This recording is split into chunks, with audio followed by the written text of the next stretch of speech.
திரைப்பட இயக்குனர் பாலா திரைத்துறையில் 25 ஆண்டுகளை நிறைவு செய்வதை கொண்டாடுவதையும் அவரது அடுத்த படைப்பான வணங்கான் படத்தின் இசை வெளியீட்டு விழாவையும் இணைத்து பெரும் விழாவாக சென்னையில் கொண்டாடினர். இந்த விழாவில் கலந்து கொண்ட நாம் தமிழர் கட்சியின் தலைமை ஒருங்கிணைப்பாளர் சீமான் பாலாவுக்கு வாழ்த்து தெரிவித்ததுடன் கைது செய்யப்பட்டுள்ள தெலுங்கு நடிகர் அல்லு அர்ஜுனுக்கு ஆதரவான கருத்துக்களையும் தெரிவித்தார்.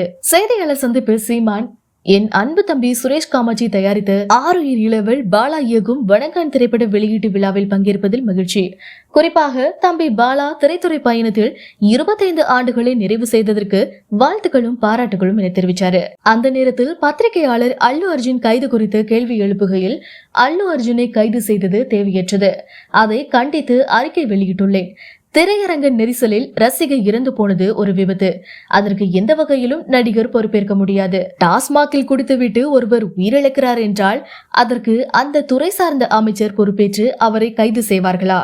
ஆக கைது அவசியமற்றது. இன்றைக்கு அந்த படத்தின் வசூல் அதிகரித்திருப்பதாக செய்தியில் பார்த்தேன். அவரை அவமானப்படுத்துவதாக நினைத்து வசதி செய்து கொடுத்து விட்டார்கள் என்று நினைக்கிறேன் என்றார்.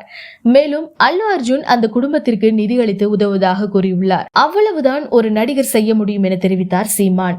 குறிப்பா என்னுடைய தம்பி பாலா அவர்கள் தன்னுடைய திரைத்துறை பயணத்தில் 25 ஆண்டுகளை நிறைவு செய்திருப்பது மிகுந்த பாராட்டுக்கும் பெருமைக்கும் உரியது. அவருக்கு என்னுடைய அன்பும் வாழ்த்துக்களும். அது தேவையற்றது. நான் கூட ஒரு அறிக்கை கொடுத்து கண்டிச்சேன். அது ஒரு விபத்து. திரையரங்க நெரிசல்ல ஒரு ரசிகை இறந்து போறதுங்கிறது ஒரு விபத்து. அதுக்கு நடிகர் எந்த வழியிலையும் பொறுப்பேற்க முடியாது. அது பொறுப்பேற்க முடியாது. இப்போ இந்த குடிச்சிட்டு செத்து போறாங்கன்னு வச்சுக்கிறீங்க, அதுக்கு இந்த டாஸ்மார்க் அந்த மது அதுக்கான துறை பொறுப்பாளர் அந்த அமைச்சர் பொறுப்பேற்று அவரை கைது பண்ணுவாங்களா? அப்படிலாம் ஒன்றும் இல்லையே. இது அவசியமற்றது. அதனால அல்லறந்துக்கு இன்னைக்கு கூட செய்தி பார்த்தேன், அது 75 விழுக்காடு வரும் அந்த வசூல் மறுபடி கூடி இருக்குது அப்படின்ட்டு. அது அந்த வழியில் அவரை அவமானப்படுத்துறதா நினைச்சு அவருக்கு வசதி பண்ணி கொடுத்துட்டாங்கன்னு தான் நான் நினைக்கிறேன். அது அவசியமற்றது. அந்த கைது அவசியமற்றது.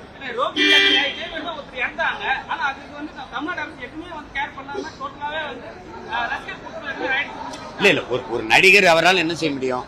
அந்த குடும்பத்துக்கு நான் இழப்பீட்டு நிதி கொடுக்குறேன், அவங்களுக்கு உதவுறேங்கிறாரு. அவ்வளவுதான் ஒரு நடிகர் செய்ய முடியும். மேலும் வணங்கான் படத்தின் இசை வெளியீட்டு விழாவில் கலந்து கொண்ட குல் சுரேஷ் வழங்கிய பேட்டி இணையதள பக்கங்களில் வைரலாகி வருகின்றது.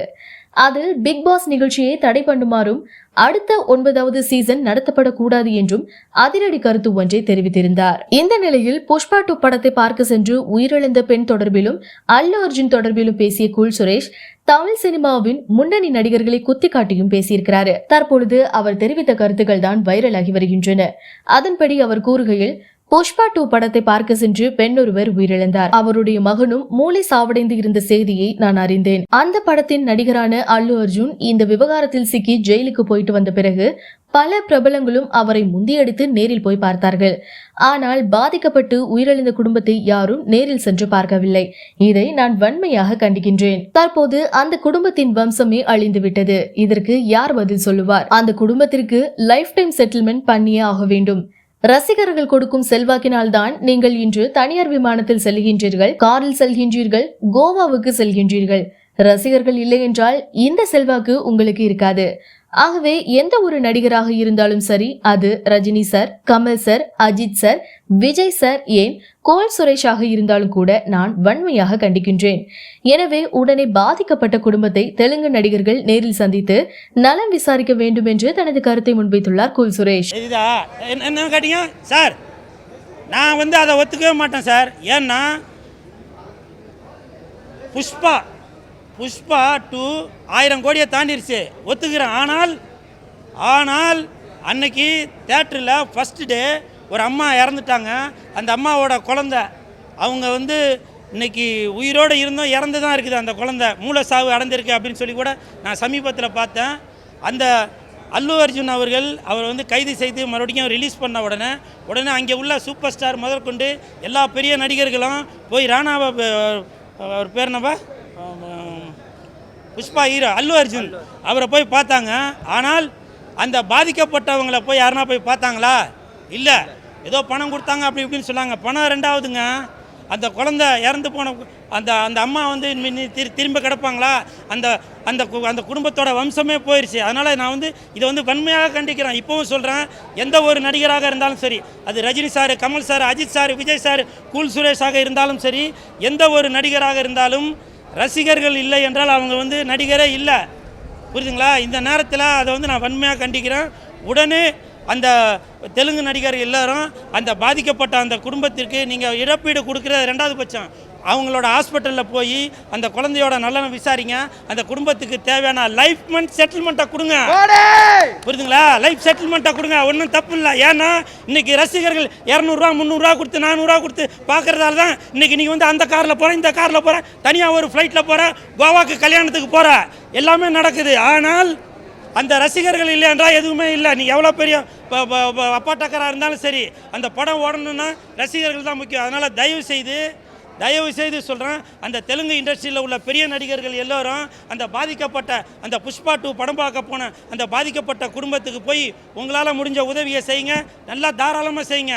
ஏன்னா என்னை பொறுத்த வரைக்கும் தமிழ் ரசிகர்கள் எல்லாமே கொண்டாடப்பட வேண்டியவங்க. அப்படி ஒரு நடிகர்களை எல்லாரும் தலையில் தூக்கி வச்சு நாடுறவங்க. அதனால் தயவு செய்து அந்த புஷ்பா ஹீரோ அவர் பேர் என்னப்பா?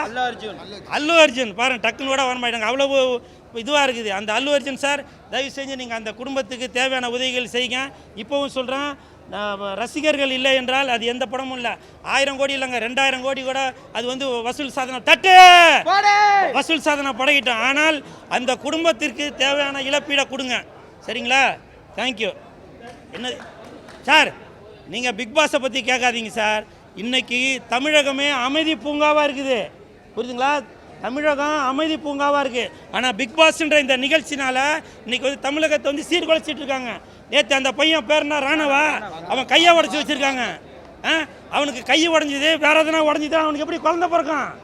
அவன் குடும்பத்துக்கு யார் பதில் சொல்கிறது? பிக் பாஸ்ன்ற ஒரு நிகழ்ச்சியாக நடத்திட்டு இருக்கீங்க, என்ன விளையாட்டு காமிச்சிட்டு இருக்கீங்களா? இன்றைக்கி வந்து தமிழகத்தில் வந்து எந்த ஒரு சண்டை சச்சரவு இல்லாமல் அமைதியாக போயிட்டுருக்கு இன்றைக்கி இந்த திமுக அரசுனால. ஆனால் நீங்கள் வந்து என்ன பண்ணுறீங்க? பிக் பாஸ்ன்ற ஒரு நிகழ்ச்சியை வச்சு வீட்டுக்குள்ளே சண்டை மூட்டி விட்டு, இதெல்லாம் வந்து அக்கம் பக்கத்தில் நடக்காத விஷயங்களாம். நன்றி சார், இந்த மாதிரி நீங்கள் பண்ணிட்டு போகிறீங்க, அது மிகப்பெரிய தவறு. இப்போவும் சொல்கிறேன், தமிழக அரசே உங்களை தயவு செஞ்சு கேட்டுக்கொள்கிறேன், பிக் பாஸ் நிகழ்ச்சியை தடை செய்யுங்க. அடுத்து பிக் பாஸ் 9 வரவே கூடாது. புரியுதுங்களா? நன்றி. என்னவா போனால் தாங்க தெரியுது, அது ஜெயிலா என்னதுன்ற போனால் தானே தெரியுது. அது மிகப்பெரிய ஒரு கொடுமையான விஷயம். பல விஷயங்கள் நடக்குது. நான் வந்து பிக் பாஸ் சீசன் 7 இருந்தேன். அப்போ அங்கே நடந்ததெல்லாம் களை எடுத்து வச்சேன். ஆனால் இப்போ வந்து எதுவுமே சொல்ல முடியல. அப்படி ஒரு அசிங்கமான செயலாம் நடந்துட்டுருக்கு. தயவு செஞ்சு தமிழக அரசே பிக் பாஸ் சீசன் 8 தடை செய்யுங்க. புரியுதுங்களா? அப்போ தான் தமிழகம் வந்து அமைதி பூங்காவாக இருக்கும். இந்த நேரத்தில் உதயநிதி ஸ்டாலின் அவர்களுக்கு நான் வந்து மன்றாடி கேட்டுக்கொள்கிறேன், பிக் பாஸ் 8 தடை செய்யுங்க. நான் வணங்கானுக்கு போயிட்டு வரேன், வணங்கி போயிட்டு வரேன்.